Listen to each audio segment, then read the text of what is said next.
No, you go ahead and start it.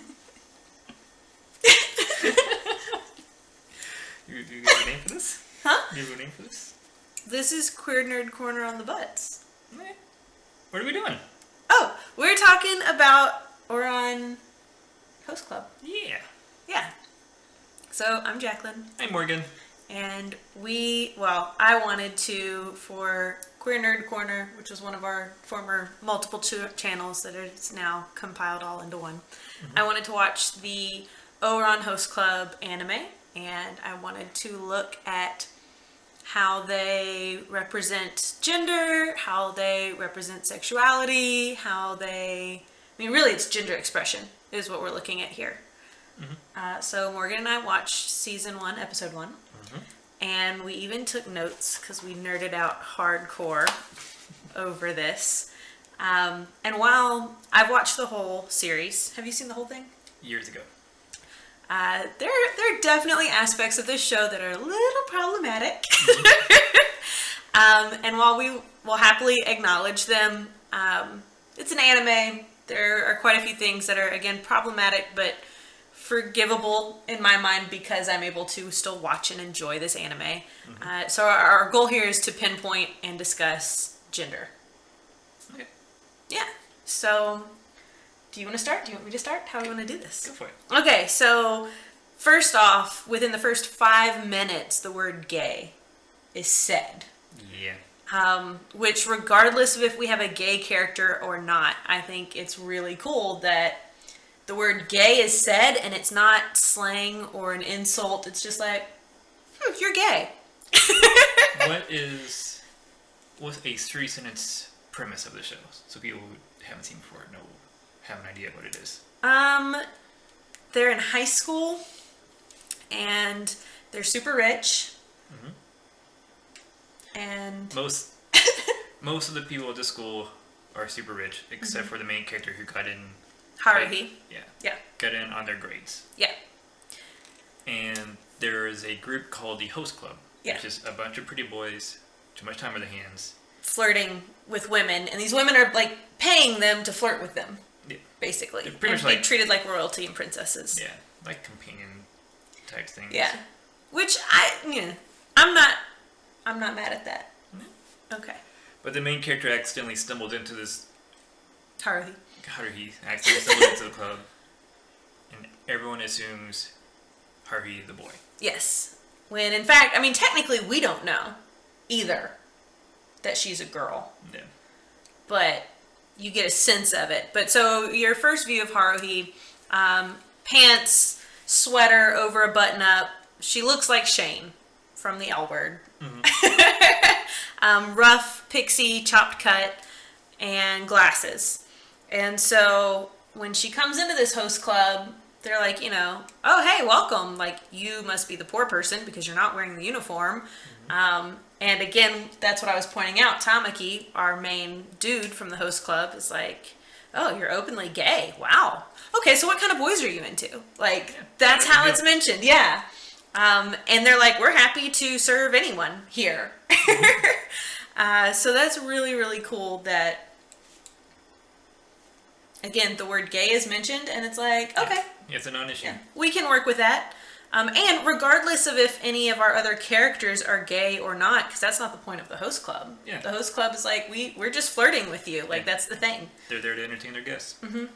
I thought it was interesting, the being gay was an issue as much as the money was. Because they talk about being a commoner multiple times. Yeah. It keeps bringing it up as an insult by other people. Yeah. There's the girl who's jealous. And not the fact that the guy that she likes is talking to this new guy. It's more so like the guy that she likes is talking to this commoner. It doesn't matter, like, it's a potentially same-sex thing going on. Yeah. And she also, the jealous girl, throws out this whole, you'll always be a second-class citizen because of your blood, because you're born a commoner. Got that common blood.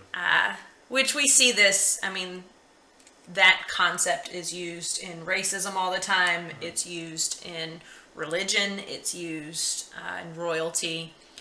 But that could definitely be, I don't know if we're reading too much into it, but that could be a parallel to gay people, LGBT people being viewed as outsiders or second-class citizens. I definitely know in America where just the other day the Supreme Court made a ruling on if it's okay to fire people because they're openly gay.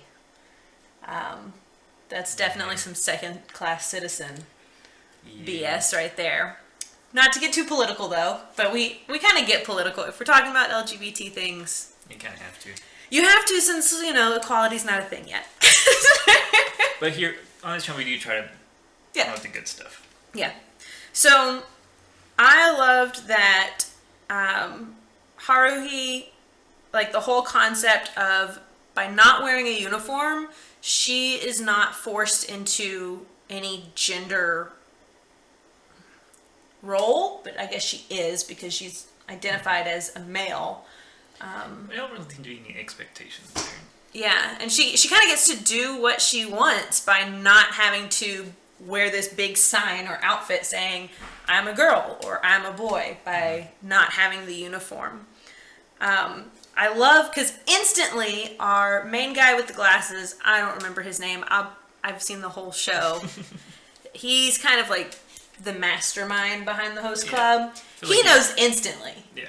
And I love that he gives Haruhi male pronouns, and then we see his little light bulb go off, and then he continues to use male pronouns, I would assume because Haruhi didn't say otherwise. Yeah.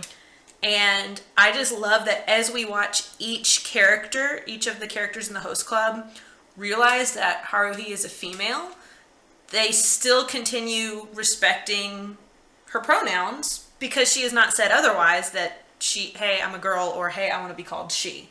Yeah. So that was really cool.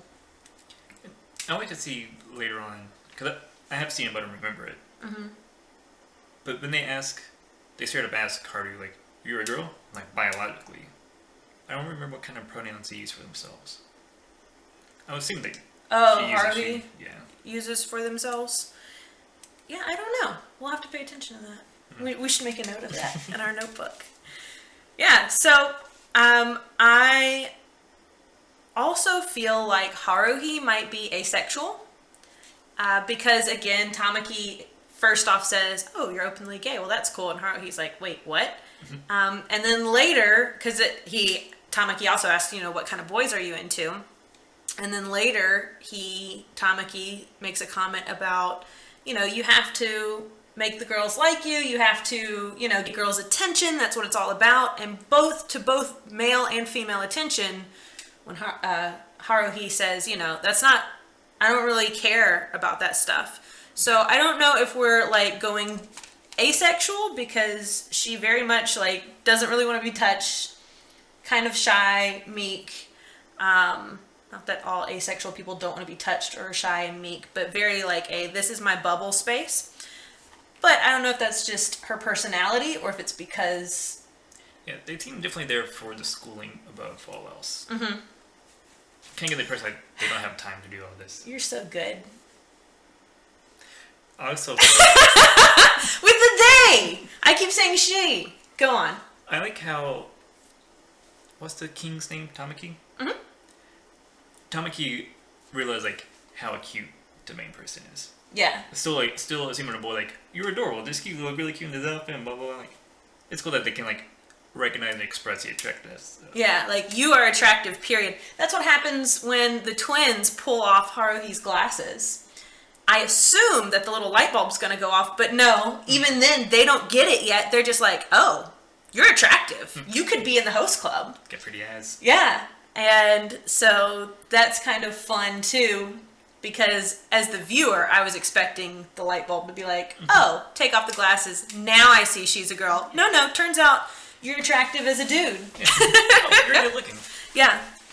Yeah, I just thought it was cool. It was also like kind of part of their profession. Like, they all recognize that they're all attractive.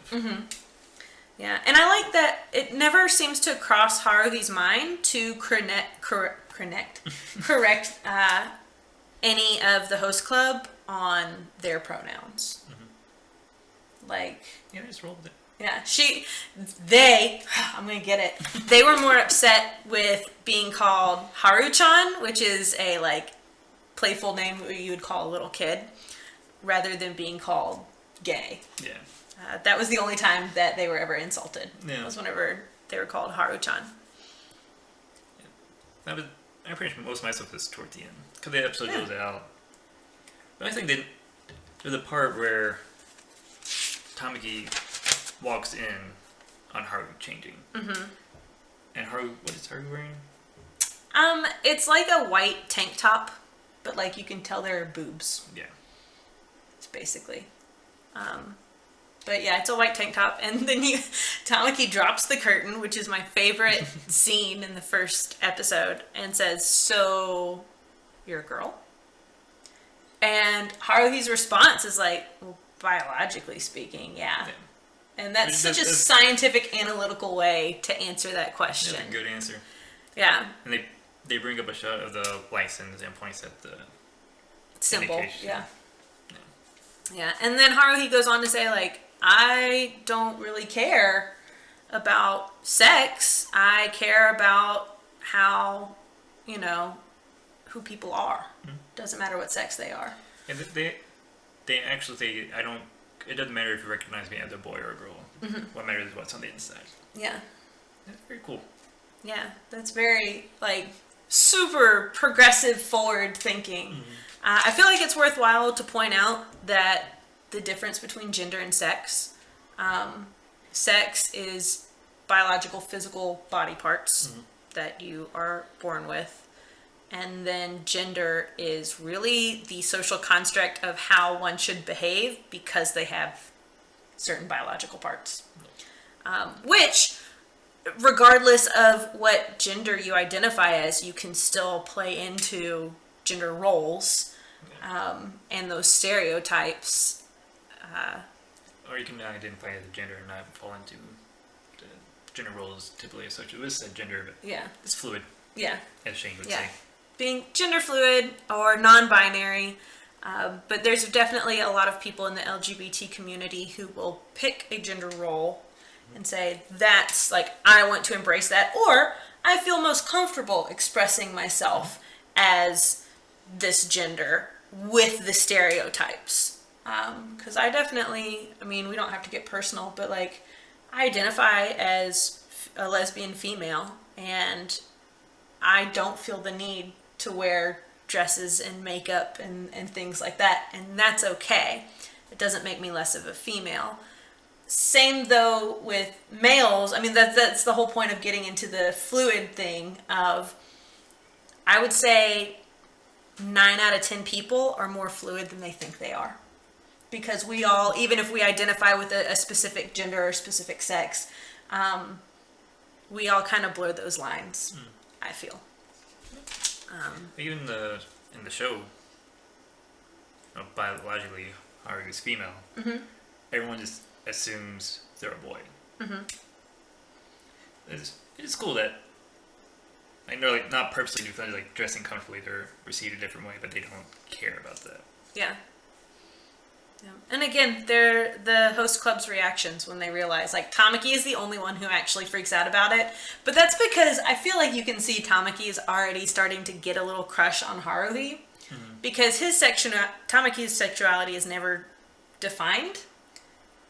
But we would assume he's into women, but we don't know that because he even says, I'm just here to flirt with these ladies and treat them like princesses, and that's all I want to do.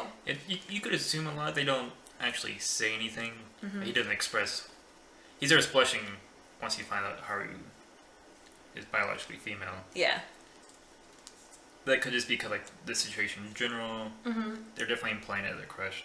Yeah. The analytical guy even says, breaks a fourth wall Love. and turns the camera. Yeah. Yeah. So, that's Season 1, Episode 1 of Ouran Host Club, and I'm super excited to continue watching and analyzing this. You guys think we missed anything, or you want to talk about gender roles, and identity? Feel free to comment below. Mm-hmm. You want to do this for all the episodes? Yeah. Cool. I've got a lot of free time. Just like the host club. Just like the host club. I'm just here to treat you like a princess. We should get uniforms. We should.